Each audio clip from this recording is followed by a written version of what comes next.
How is everybody doing? Thank you for watching me do a little drag number that I normally would do in a nightclub. I did that as the opener number for this show we did last year. That I put together last year called Miss Art House, and it was a drag pageant for drag queens to kind of do an art housey sort of style, because I'm sort of known in the drag community as the weirdo, the arty one, the strange one, and so I wanted to kind of encourage other queens to do that, and we had a great show. It was a fundraiser for Youth Empowerment and Support Services, if I'm correct, and we did raise a lot of money for that, so that was awesome. And and hopefully we'll be doing it again this year, but that was my opening number because that was my way of encouraging the queens to externalize the internal. So, I kind of just mapped out the points because I realized I didn't really have sort of a set goal of everything I wanted to talk about. I just had a ton of ideas, so I just kind of mapped them out and we'll just sort of see where it takes us. What I was going to start with, what I was going to talk about, just the theme of craft. I'm very flattered to be here to begin with, but very flattered to be asked to be part of that because crafting is something, as far as kind of the idea of crafting, if you think of the internet and Pinterest and DIY elements and all that kind of like make something out of crap lying around your house kind of moment. I only recently started doing that over the past few years because drag kind of inspired that to happen for me, and just kind of became a necessity almost. Like I kind of had no choice. Before that, I was just kind of interested in drawing and perhaps video and just different creative projects like that. But actually, crafting stuff was not in my kind of repertoire of skills or interests. So, but then I realized like outfits don't fit the same way when you're a man dressed as a woman because sometimes you don't have as much booty, or sometimes I'm much bigger up top. So when I buy a dress, it's got to be a size 10, but then it kind of swims around here. So I realized I was going to have to at least bring back the sewing skills I got from home ec in high school and that sort of thing, and at least to be able to tailor stuff to my looks. And then I started getting interested in making my own stuff because I realized there was a lot of things I wanted, and I got sick of trying to find them online or find them in stores, and it was just like, why don't I just try to make it myself? And so then I started sewing for real, and now I draft my own sewing patterns even. And I like to craft things. I like to make stuff out of nothing. I like to kind of find stuff at the Dollarama and turn it into an outfit or whatnot, and just kind of play around. The irony of that is this outfit. Well, I guess I made this top. I made the skirt too, but it's very simple. I had a much better dress to wear, which was a bunch of scraps of random stretch fabric that I had lying around my house, and it kind of hits the floor. It's really beautiful, and I took it out of the closet, and there was, I guess it's sort of in a closet that's in the same room as the litter box, and we recently tried this new litter, which was 100% recycled paper, and our new cat, Mikey, does not like it. And he told me by peeing on the bottom of the dress. So, so anyway, I was like, I'm just gonna go with something. I'm like, let's try to find something like professional and sort of like, because I'm going to Grand McEwen and like let's go for a kind of a classy day look. And this was all I had. So anyway. I think I do have other stuff, like I did a Hillary Clinton number, and that is classier. It's just not as nice. It's a little bit more matronly. But I'm much sluttier when you see me in a club, so this is actually pretty classy. I don't normally wear a skirt, so. But I'm gonna. But anyhow, with the idea of crafting, I was kind of like, okay, maybe also we can think about crafting as in the context of drag, is that there's also another layer of crafting to just the whole roundabout of transforming yourself and crafting stuff from yourself. So you're crafting from, if you are making stuff, but you're also kind of using your own body. You're using all of the different things. RuPaul had said, he's a judge on Project Runway once, had said that one of the things to watch out for when you're doing drag is to look at the parts of yourself that are the most feminine and try to draw most attention to that and to distract from the things that are less feminine. So if somebody happens to have like nice long legs or a big booty, this is fake though, you draw attention to it while trying to cover up the other stuff, and that way it kind of, enhances the illusion. But also there's this element of crafting that comes from just kind of the stuff we bring to it from our own lives. So there's a lot of skills that people have, like if somebody has a theater background, or if somebody is a hairstylist, or somebody happens to already do makeup, like that sort of thing. Like they have some sort of skills, but they bring it to the practice. And there's so many different ways of thinking about it. There's one drag queen who he doesn't perform. He was the emperor last year, but he does do drag every so often as a female character. And her drag name is Dushana Rampage, or Dushana Rampage. And he or she puts together these outfits from like chicken wire and just like hardware, because that's the stuff he's familiar working with, and it's just like this, like he's kind of this persona that's like, it's like an alien kind of landed at a farm and walked into a tool shed and just made drag what he thought drag would look like from all the stuff in the tool shed, and it's brilliant. So there's lots of different ways of kind of manifesting kind of who you are and all the stuff you have in your own personal skill set in that way, through just doing drag. And for myself, I didn't start really doing drag until I was like 33, and I'm 38 now, or 38 this year in September. I know, right? Would have never thought. I had done this Lourdes as a character way back when, but it was more of a gender F-word sort of thing that I did when I was like 19, 20, 21 years old, and it was not drag. I was not trying to look like a woman, but I just kind of thought I wanted to pick it up again after just being a super fan of RuPaul's Drag Race and just being inspired by all of the different unconventional types, and realizing drag didn't have to be necessarily just this kind of showgirl sequin dress moment. You could do kind of how you wanted it, and also just based on the queens here that I had seen, like Teen Jesus Barbie, if you know her, she's a host of, she was a host of Fruit Loop for the longest time, and she's amazing, and Chelsea Horrendous, and basically different queens that I had seen that performed that I was really inspired by. So eventually it just happened. There was a photo contest at work, where we had to kind of put on our internal website. I work for the public library, and they wanted us to have a picture of ourselves on there that's creative on the staff web, and there was a prize for it. So I was going to get the drag for it, and I was going to be holding a picture of myself as Jonathan, and be in full drag. That didn't happen because I thought the makeup was going to be much easier. I still had to practice like makeup like dozens of times, or like half a dozen times before I left the house in it. Before I felt confident to actually share a picture of it. But nonetheless, when I put all the stuff together, started shopping for the stuff and the makeup and all that stuff, I felt really early on this is going to be something I'm going to continue to do, so it's worth investing in.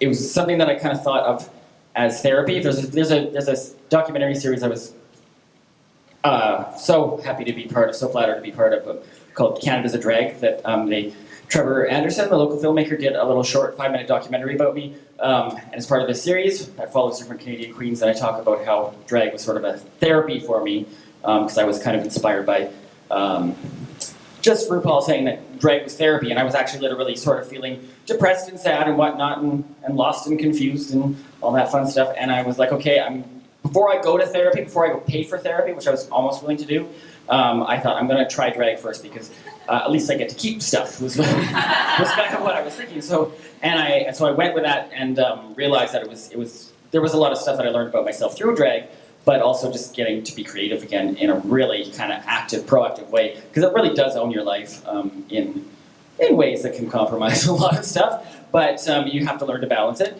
But it was definitely something I was hooked into right away. I started performing. I joined a group with I joined Homicidal, the House of Homicidal, which is from Chelsea Horrendous and Lilith Fair. Had started a few years ago, and I was like the 5th member to join, and so I started doing shows with them, and just kind of fell right into this group of like punk rock, art house, horror movie inspired drag queens, which was totally just exactly what I needed to find, and it was such a blessing to find that right off the bat too. But anyhow, I am going to segue into So I had not finished grad school, but I had almost finished grad school. I was doing a master's in English and film studies, and my focus was a lot of film stuff because my BA was in film studies.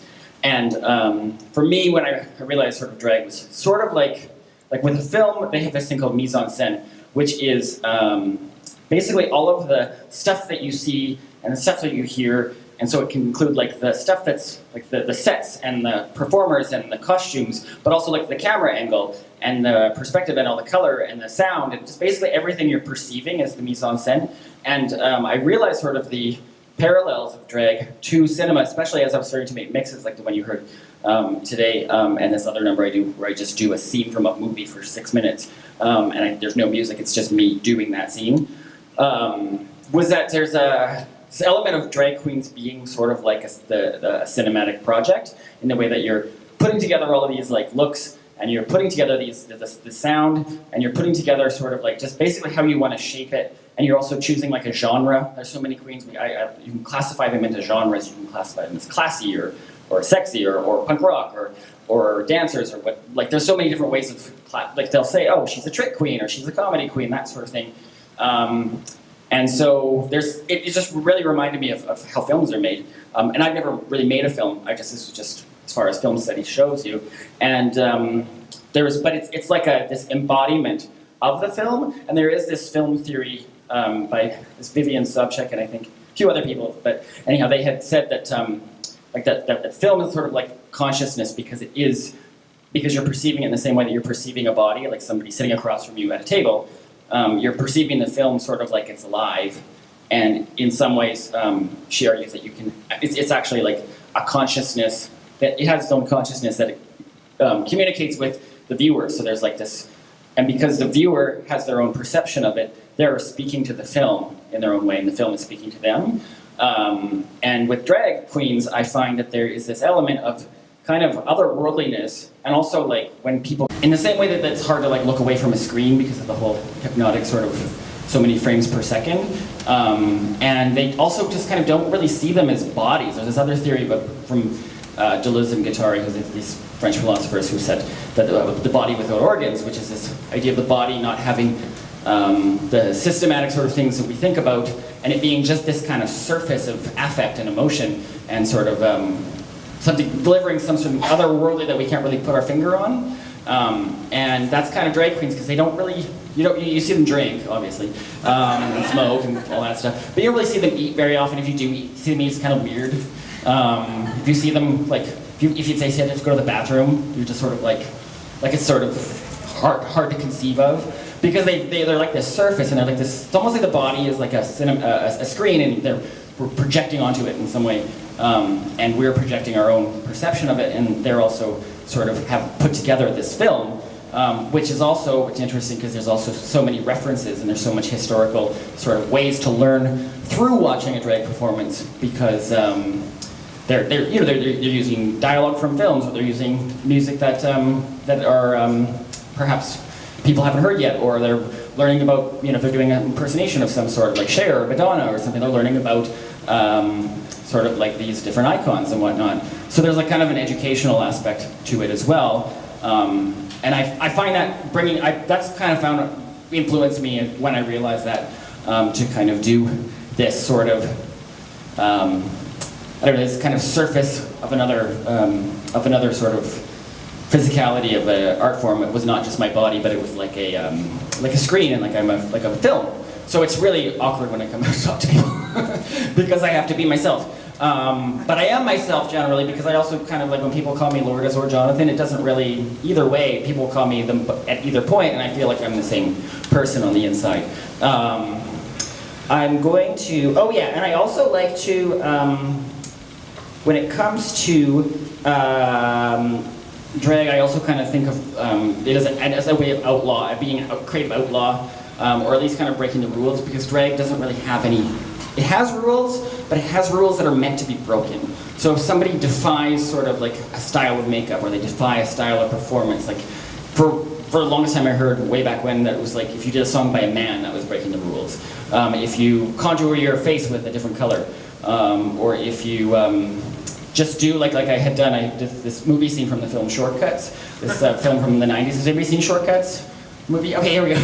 It's great. It's like one of my favorites. It's like 3 hours long, and it's brilliant. It's a Robert Altman film, and there's a scene with Julianne Moore arguing with her husband, and it's just 6 minutes long, and I just do that whole thing. And A lot of people tell me they hate it, but there are a lot of people who tell me they love it. But they're introverted people who don't come and tell me until they've seen it about 5 or 6 times. So that's why. And the people who are extroverts will come and tell you that they hate it every time. So it's got mixed reviews in a way that I like, but yeah, it was not nominated for any awards. They have a drag for Oscars and everything called the Stiletto Awards, which you can see in the CBC documentary if you look that up. Where was I going with that? Oh yeah, anyway, breaking rules. So you are defying rules, and it's interesting because you actually see, especially now that drag has kind of evolved and there's these, if anybody watched RuPaul's Drag Race, there's a lot of really quirky queens that really kind of go against the grain. And I think it's inspired a lot of queens who have been doing drag for like decades to do new weird things. And you see them do really like fun comedy stuff that's like Vanity Fair. She's a local queen. She's been doing for like 20 years. And she's kind of recently joined forces with Lilith Fair, who was her drag daughter, because they had kind of a tiff, and then they kind of bonded again, and then they started working together. And the stuff that she's doing is she's so like it's like she, maybe she did it before, I'm not sure, but she was just doing like Reba McEntire and Celine Dion numbers before, and now she's really kind of pushing herself in a way that's kind of exciting, in a way that I also like drag for the elements that I kind of rebel against my own instincts. Like I hate having to learn how to dance, and I hate having to be on time, which is the one thing I'm really bad at rebelling against. I'm really bad at being on time, and I'm really bad at rebelling against those instincts. I'm still learning about, because RuPaul said something in a podcast or interview about how he was addicted to being late, and he discovered that, and he tried the root of the problem, and then he stopped it, and now he's on early for everything, and I am working on it, I swear. That's like my worst quality. If anybody saw RuPaul's Drag Race last night, it was an Evil Twin episode, and I'm not going to give any spoilers, but it was to just kind of find your, like the worst part of yourself and manifest it, and I was like, I would just not be there.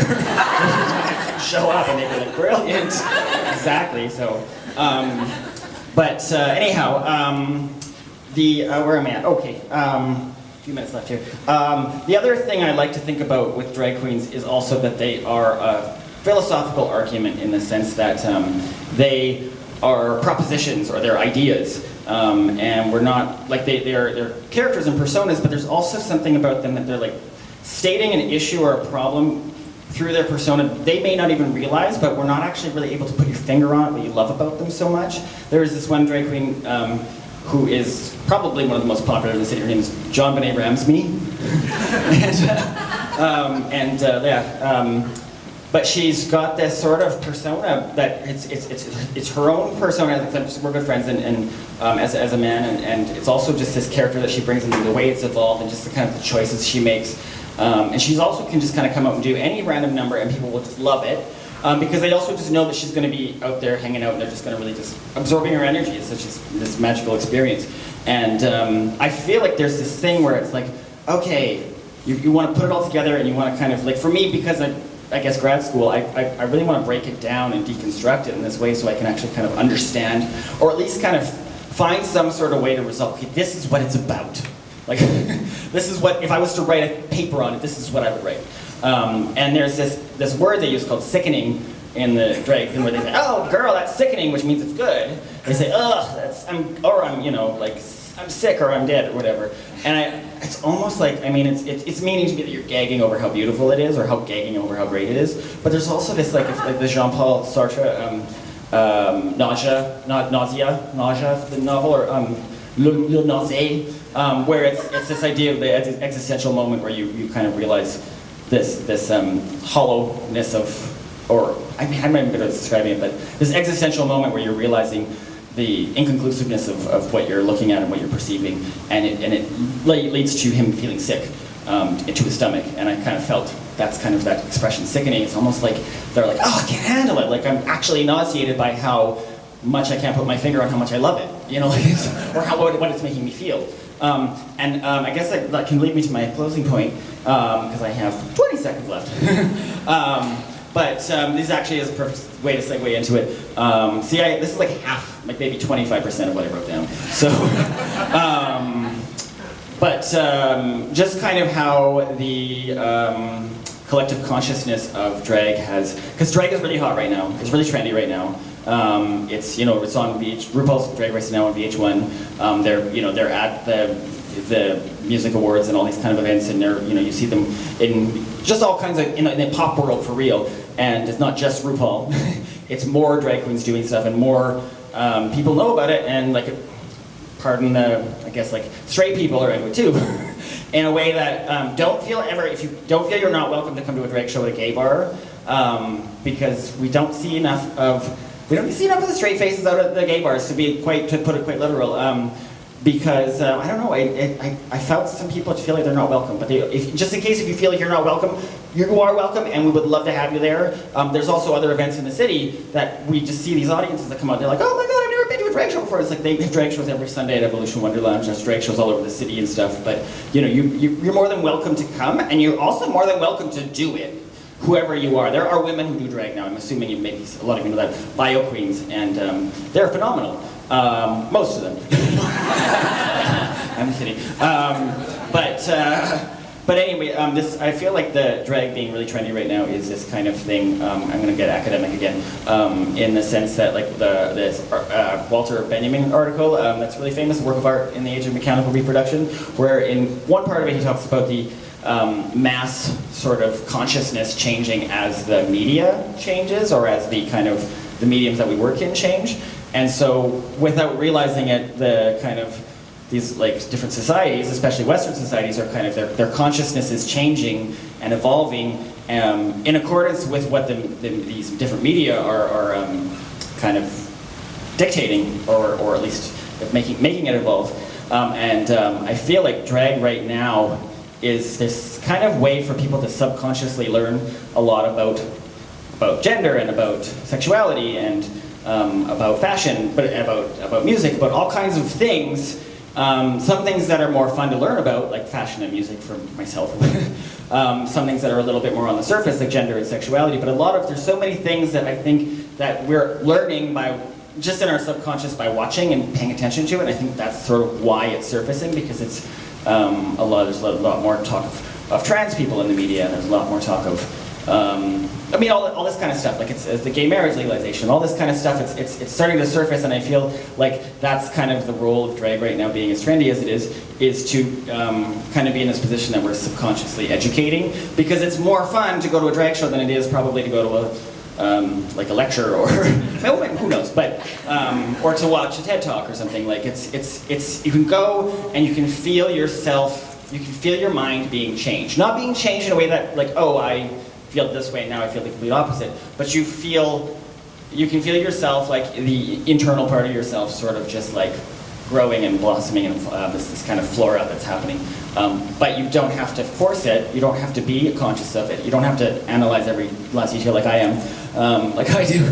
But you kind of let it wash over you and feel it. And even if it's a terrible drag show, you can still fall in love with the performers, because there's this transcendent moment where even if they're imitating Britney Spears, but you sort of see them, what their story might be outside of this performance. You see perhaps these slight gestures, and even if they're awkward dance moves, you can still love it.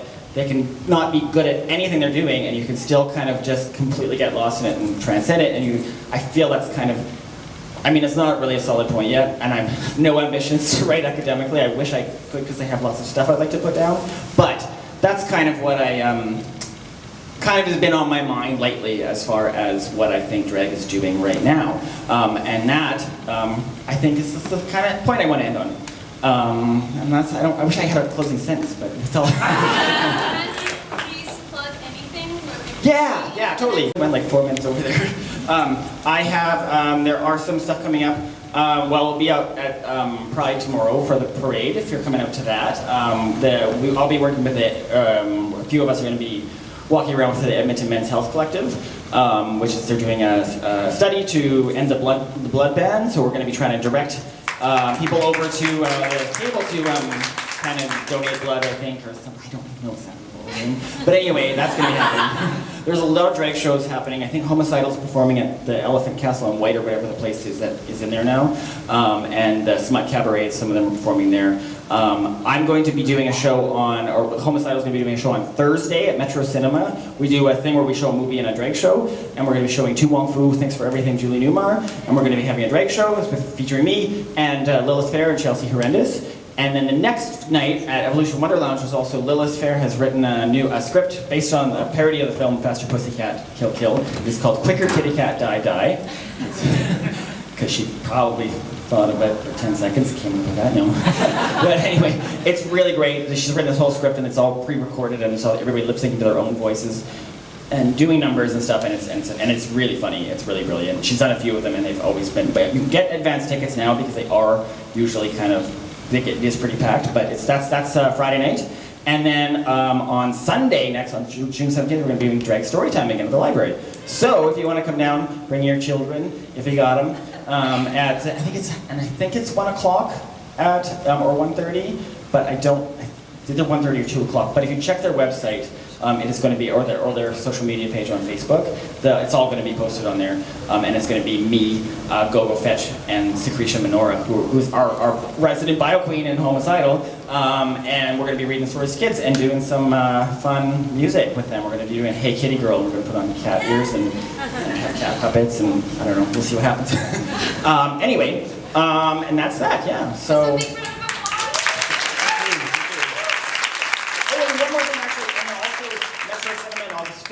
Our next one we just booked it. We're showing the film Cruising, and we're going to be doing a show with that as well. So, and I don't know who's in it, but they'll be. Yeah. Stay tuned. Yeah. So we have time for a couple questions. When I first did my face, I watched a video that was, it was Manila Luzon from RuPaul's Drag Race describing your blocking, like covering your face. You cover your eyebrows, and then you use this really heavy full coverage foundation. And she said it's basically like you're just kind of turning your face into a flat canvas, and then you start adding white and dark and stuff to kind of change the structure of your face. And I realized that was so much similar to the process of this digital art that I had started at that time, and was also just getting my feet wet in it. And it was just kind of a surreal moment. I was like, oh my god, it's the same thing. And I realized, so I just I keep myself alert to when the art forms are overlapping. So same with sewing. I also realize when I'm drawing a picture and there's a gown in it, I realize I'm actually more aware of like how it's fitting on the shoulders and whatnot, and I can sort of play around with different mediums in the same medium or something. But also follow me on Instagram, please. I'm at LourdesTheMaryVirgin.com or at .com. This is just one of these. I meant to have t-shirts for sale because my fella and I are doing silk screens of these, but I don't have them ready yet. So, but if you come to a show, I probably will have them ready at some point in the next year or two. But yeah, I do try to do a new different drawing every day. It hasn't really been happening lately, but I did some Drag Race Queens, and recently Peppermint from season 9 shared my post on, she has like 350,000 followers, and she shared my post on and directed people to my page, which was so cool. And Cynthia Lee Fontaine wants to license Hunting Blind for a shirt. So it's like, yeah, it's kind of cool in that way, and it's kind of nifty. And different people, like if you're Buffy fans, Charisma Carpenter, who played Cordelia, I want to say. Cordelia, yeah, she shared it on her page, and that kind of stuff. It's cool. Porn stars have done it too. Share my stuff. It's cool. Yeah. Anyhow, So I'm not used to talking about drag to people who have their shit together like you all, because you're up early, and I'm not even used to being up this early. Nonetheless, as early as I had to get up to look like this. So, Any other questions at all? Sherman in the back. Hi, friend. For the people who don't, you and Ollie obviously know, but the people who aren't in the amateur drag scene, how would you describe it for people who are wanting to come and wanting to come to the show? Like the experience of it, or I don't know. These people don't come, so okay. Tell them what they could expect, or how you describe it for them if they were to come to some shows in the future. Totally. Well, you can, to find the shows, I often just go to Facebook. If you go to the YEG Drag Board, or just look at the Evolution Wonder Lounge page, and then it'll kind of lead you on this rabbit hole. Or hashtag YEG Drag on Instagram as well. And usually a drag show is just different numbers. Sometimes group numbers, sometimes solo numbers. A lot of lip syncing, mostly lip syncing. Sometimes the queens sing live. It's a wide variety. Evolution does it really interesting because they have a different theme every week and a different queen hosting, so you don't really know what you're going to get when you go in, whereas sometimes some shows can be like the same almost every time you go to them. They're very kind of like, it's like in Calgary they have a classic drag show on Friday night, but it's featuring these kind of legendary queens, and they do a lot of the same numbers, but it's kind of like it's a consistent thing. They want it to be the solid thing that you go and you get this classic drag show, whereas here it's kind of, you never know what you're really going to get. You get to hang out with the queens afterwards, you get to meet them afterwards. They're very happy to take pictures and be provided with alcohol and whatnot. Yeah, and it's pretty chill. Like you can sit there and don't talk to people, but you can go on your phone. Or we don't talk too much. Don't, you know, if you're gonna talk, whisper. I don't have any real rules, but yeah, is that sort of what I mean, or? Well, no, I mean, like, describe the scene, like, who you can expect, like, what, like, I don't know, I think Edmonton seems, like, thriving, and, like, there's all new queens coming around. Yeah. Oh, and it is huge. Yeah, the community is huge. Like, I can literally probably, like, name 50 drag queens in the city right now without having to look at my phone or anything. And that would probably only be covering half of them. There's a lot of them. There's 2 here, including you, Sherman. She's retired. No, she's not. She's coming back.